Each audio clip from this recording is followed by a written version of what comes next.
ಈಗ ಕಾಂಗ್ರೆಸ್ ನಾಯಕರೇ ಮುಂಚೂಣಿಯಲ್ಲಿದ್ದಾರೆ. ಯತೀಂದ್ರ ಅವರ ಸ್ಟೇಟ್ಮೆಂಟನ್ನು ನಾವು ನೋಡಿದೆ. ನನ್ನ ತಂದೆ ವಯಸ್ಸಾಗಿದೆ, ಅವರ ರಾಜಕೀಯ ಹೆಚ್ಚು ಕಡಿಮೆ ಮುಗಿದಂತಾಗಿದೆ, ಅವರ ನಾಯಕತ್ವ ಅಂತ್ಯದ ದಿನಗಳಿದೆ, ಅದರಿಂದಾಗಿ ಅವರ ಹಿಂದೆ ಜೊತೆಯಲ್ಲೇ ಕೆಲಸ ಮಾಡಿರ್ತಕ್ಕಂಥ ಜಾರಕಿಹೊಳಿಯವರು ಅವರ ಸಕ್ಸಸ್ಸರ್ ಆಗಬೇಕು ಅಂತಕ್ಕಂಥ ಮಾತನ್ನು ಹೇಳ್ಕೊಂಡಿದ್ದಾರೆ. ಇದು ಪಕ್ಷದ ತೀರ್ಮಾನವಾ?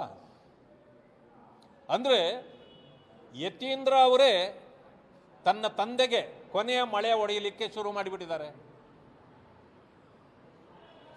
ಅವರ ಅಧಿಕಾರಕ್ಕೆ ಅವರೇ ಕೊನೆ ಮಳೆ.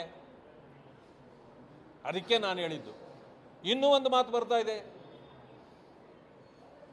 ಪ್ರಿಯಾಂಕಾ ಖರ್ಗೆ ಅವರು ಡೆಪ್ಯೂಟಿ CM ಆಗ್ತಾರೆ, ಈಗಾಗಲೇ ಹಬ್ಬಿಸ್ಲಿಕ್ಕೆ ಅವರೇ ಶುರು ಮಾಡಿದ್ದಾರೆ, ಅವ್ರ ಕಡೆಯವರೇ.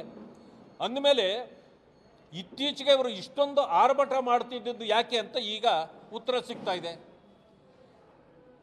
ಅವರು ಅವರ ಡಿಪಾರ್ಟ್ಮೆಂಟಿನ ಕೆಲಸ ಮಾಡದೆ, ಅವರಿಗೆ ಕೊಟ್ಟಿರ್ತಕ್ಕಂಥ ಕೆಲಸ ಮಾಡದೆ, ಬೇರೆ ಬೇರೆ ವಿಚಾರಗಳನ್ನು ಯಾಕೆ ತೆಗೆದುಕೊಂಡು